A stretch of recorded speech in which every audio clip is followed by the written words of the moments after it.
হরে কৃষ্ণ। সকল ভক্তবৃন্দদের চরণে আমার প্রণাম।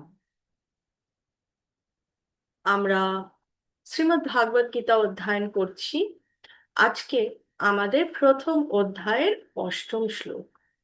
ওম নমো ভগবতে বাসুদেবায়। ওম নমো ভগবতে বাসুদেবায়। ওম নমো ভগবতে বাসুদেবায়। আমরা অষ্টম শ্লোক পাঠ করব। भवान् भीष्माश्च कर्णाश्च कृपाश्च समितिञ्जयः अश्वत्थामा विकर्णश्च सौमदत्तिस्तथैव च। আমরা অনুবাদ দেখে নেব। অনুবাদ এবং তাৎপর্য শ্রীলা প্রভুপাদজি দিয়েছেন। শ্রীলা প্রভুপাদ কি আচ্ছা অনুবাদে বলেছেন, সেখানে রয়েছেন আপনারই মতো ব্যক্তিত্বশালী ভীষ্ম, কর্ণ, কৃপাচার্য, অশ্বত্থামা, বিকর্ণ এবং সোমদত্তের পুত্র ভূরিশ্রভা, যারা সর্বদা সংগ্রামে বিজয়ী হয়ে থাকেন। এখানে দ্রোণাচার্যর কাছে দুর্যোধন এসে কথা বলছিলেন। কেন বলছিলেন? কারণ যুদ্ধ শুরু হবে এবং যুদ্ধ শুরু হওয়ার আগে দুর্যোধন তিনি পাণ্ডবদের সৈন্য পর্যবেক্ষণ করে তারপরে ভয় পেয়েছিলেন। কারণ দৃষ্টদ্যুম্ন, দ্রুপদ পুত্র দৃষ্টদ্যুম্ন সেই সৈন্যদেরকে সাজিয়েছিলেন, তার মতন করে সাজিয়েছিলেন যুদ্ধ করবার জন্য। এবং দৃষ্টদ্যুম্ন তিনি ছিলেন দ্রুপদ পুত্র, এবং দ্রুপদ দৃষ্টদ্যুম্ন থেকে যজ্ঞ থেকে লাভ করেছিলেন। কেন? দ্রোণাচার্যকে হত্যা করবে বলে।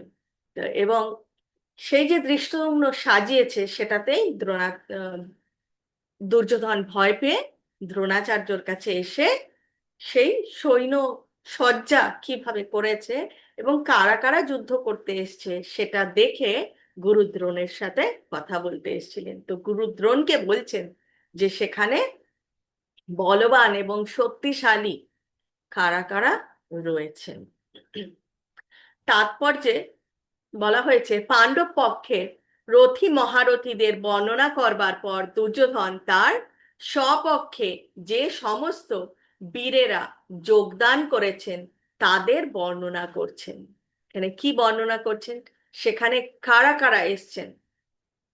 তো এখানে বলা হচ্ছে যে বিকর্ণ হচ্ছেন দুর্যোধনের ভাই। তো দুর্যোধন ভয় পেয়েছিল সেই সৈন্য সজ্জা দেখে, এবং সাথে সাথেই নিজেই নিজেকে সান্ত্বনা এবং সাহস দেওয়ার জন্য বলছেন যে তাদের পক্ষে কারা কারা রয়েছেন। তো এখানে বলছেন বিকর্ণ রয়েছেন দুর্যোধনের ভাই, অশ্বত্থামা যিনি দ্রোণাচার্যের পুত্র, সৌমদত্তি বা ভূরিশ্রবা তিনি হচ্ছেন বাল্মীকের রাজার ছেলে, তিনি ছিলেন। কর্ণ ছিলেন যিনি ছিলেন অর্জুনের বৈপত্রীয় বৈপিত্রীয় ভ্রাতা। কেননা রাজা পাণ্ডুর সঙ্গে বিবাহ হওয়ার আগে কুন্তী দেবীর কোলে তার জন্ম হয়েছিল। এবং কৃপাচার্যের যমজ ভগ্নীদের সাথে দ্রোণাচার্যের বিবাহ হয়। তো এখানে কারা কারা রয়েছেন তাদের কথাই বর্ণনা করছেন দুর্যোধন। হরে কৃষ্ণ। এই হলো আমাদের অষ্টম শ্লোক।